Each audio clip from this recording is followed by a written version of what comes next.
الحمد لله رب العالمين والصلاة والسلام على أشرف الأنبياء والمرسلين.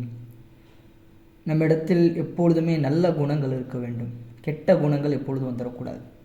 அதில் மிக முக்கியமானது என்ன? கெட்ட குணங்கள் அது நமக்கு எப்பொழுதும் பாதிப்பை தான் தரும். அந்த கெட்ட குணங்களில் ஒன்று தான் கோபம். எதுக்கெடுத்தாலும் கோபப்படுறது, இது கெட்ட குணம். கோபமே ஷைத்தானின் புறத்திலிருந்து உள்ளது.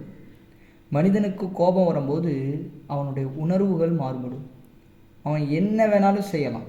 அவனுடைய கோபத்தின் போது அவனுடைய பேச்சு தடுமாறும், நிலை தடுமாறும், எண்ணங்கள் தடுமாறும். கோபத்தில் மனிதன் எந்த எல்லைக்கும் செல்வான்.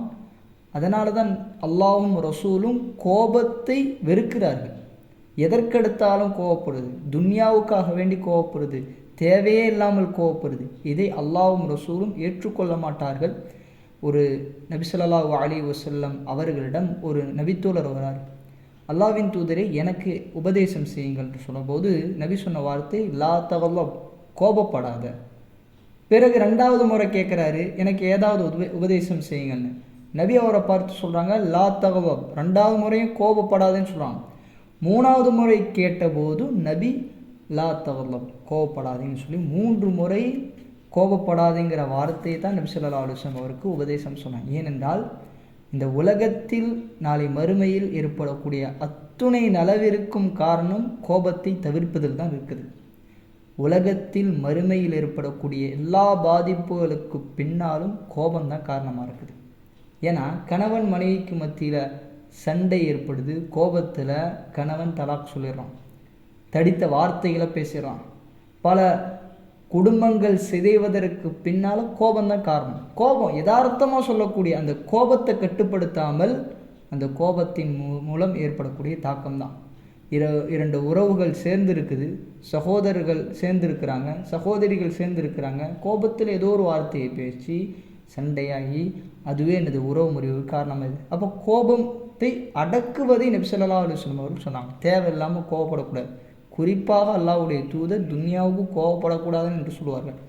எந்த அளவுக்கு என்றால், அடித்து வீழ்த்துபவன், சண்டையிட்டு எல்லாத்தையும் ஜெயிப்பவன் வீரனு கிடையாது. நபி சொன்ன வார்த்தை லைஸ ஷதீது பிஸ்ஸுரா இன்னம ஷதீத் அல்லதி யம்லிகு நஃப்ஸஹு இன்தல் கலப். கோபத்தின் போது தன் மனசை கட்டுப்படுத்துபவன் தான் உண்மையான வீரன். எல்லாத்தையும் பலம் இருந்து அடித்து வீழ்த்திடலாம், யாராக இருந்தாலும் சரி, ஒல்லியாக இருந்தாலும் சரி, குண்டாக இருந்தாலும் சரி. ஆனால் கோபத்தை கட்டுப்படுத்துவதற்குன்னு ஒரு தைரியம் வேணும். அப்போ இவன் தான் வீரன் என்று நபி ஸல்லல்லாஹு அலைஹி வஸல்லம் அவர்கள் இந்த உலகத்துக்கே சொல்லி காட்டுறாங்க. ஏனென்றால் கோபத்தை கட்டுப்படுத்துவது மிக பாரமான ஒன்று. கோபம் வரும்போது பலவித நிலைகள் ஏற்படும். ஆத்திரக்காரனுக்கு புத்தி மட்டும் என்று சொல்வார்கள். கோபப்படும் போது என்ன செய்கிறதுனே தெரியாது. கொலை செஞ்சிடலாம், யாரையும் திட்டலாம், யாரையும் அடிக்கலாம், யாரையாவது என்ன வேணாலும் செய்யலாம். ஏனென்றால் கோபம் வரும்போது அவனுடைய நிலைகள் மாறுகிறது. அப்போ கோபத்தின் போது நிதானத்தை கடைபிடிக்க வேண்டும், கோபப்படக்கூடாது. நம்ம எத்தனையோ நியூஸ்களில் பார்க்குறோம், கோபத்தினால தந்தையை கொன்ற பிள்ளை இருக்கிறான், தாயை கொன்ற பிள்ளை இருக்கான், மனைவி மக்களை கொன்ற பிள்ளை இருக்கிறான், அவர்களை எரித்து கொள்கிற, கீழே தள்ளிவிட்ட எத்தனையோ செய்திகளை நாம் பார்க்குறோம். இதுக்கு பின்னால் கோபந்தான் இருக்குது. இப்போ நபி ஸல்லல்லாஹு அலைஹி வஸல்லம் நமக்கு கோபம் ஷைத்தானின் புறத்திலிருந்து வந்ததுன்னு சொல்கிறாங்க. சொல்லிட்டு அதை மட்டும் சொல்லவில்லை, ஷைத்தான் நெருப்பால் படைக்கப்பட்டவன். அப்போ நெருப்பை அணைப்பதற்கு என்ன தேவை? தண்ணீர் தேவை. அப்போ நபி ஸல்லல்லாஹு அலைஹி வஸல்லம் சொன்னார்கள், கோபம் வந்தால், நமக்கு கோபம் வந்தால் நீங்கள் ஒழுகு செஞ்சுக்குங்க என்று நபி ஸல்லல்லாஹு அலைஹி வஸல்லம் அவங்க கற்றுக் கொடுத்தாங்க. ஏன்னா கோபம் தெளிஞ்சிடும். அதே மாதிரி கோபம் வரும்போது ஒரு நிலையிலிருந்து இன்னொரு நிலைக்கு நம்ம மாறணும். நமக்கு நின்ற நிலையில் கோபம் வந்தால் உடனே நம்ம உட்காந்துடணும். உட்கார்ந்துருக்கும்போது கோபம் வந்தால் படுத்துடணும். படுத்த நிலை, அதாவது கோபத்தின் போது ஒரு நிலையிலேருந்து இன்னொரு நிலை மாறும்போது அந்த கோபம் நம்மை விட்டும் போய்விடும். அதே போன்று மிக முக்கியமானது பாதுகாப்பு தேட வேண்டும். ஏன்னா ஷைத்தானின் புறத்துலேருந்து தானே கோபது. நபி ஸல்லல்லாஹு அலைஹி வஸல்லம் மட்டுமல்ல, அல்லாஹ் குர்ஆனில் சொல்றான், இதா கரஅத்தல் குர்ஆன ஃபஸ்தஇத் பில்லாஹ். அப்போ ஷைத்தானின் புறத்திலிருந்து நீங்கள் பாதுகாப்பு தேடுங்கள். அஊது பில்லாஹி மினஷ் ஷைத்தானிர் ரஜீம்.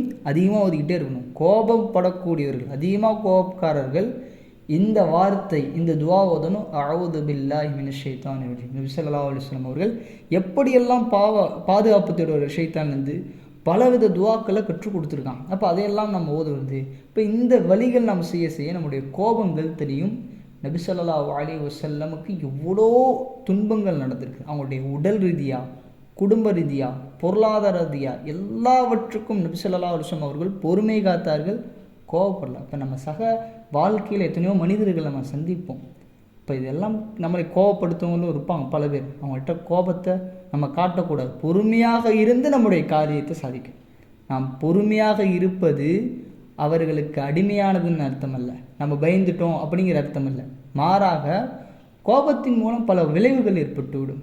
அதனால் நாம் பொறுமையாக இருக்க வேண்டும். இதன் காரணமாக அல்லாஹ்வும் ரசூலும் அதைத்தான் விரும்புகிறாங்க, கோபப்படாதீர்கள். இப்போ நம்முடைய அன்றாட வாழ்க்கையில் எத்தனையோ வாழ்க்கையை நாம் வாழ்கிறோம், எத்தனையோ விஷயங்களை எத்தனையோ மனிதர்கள் சிந்திக்கிறோம். பல பேர் நம்மளுக்கு வேண்டுமென்றே நம்மளுக்கு கோபப்படுத்துவதற்காக வேண்டி பல விஷயங்களை செய்கிறோம். அப்போ நம்ம பொறுமை காத்து நாம் இந்த உலகத்திலும் சரி மறு உலகத்திலும் சரி அல்லாஹ்வும் ரசூலும் எப்படி வாழ வேண்டும் என்று சொன்னார்களோ அந்த முறையை வாழ வேண்டும் என்பதை நாம் புரிந்து கொள்ள வேண்டும்.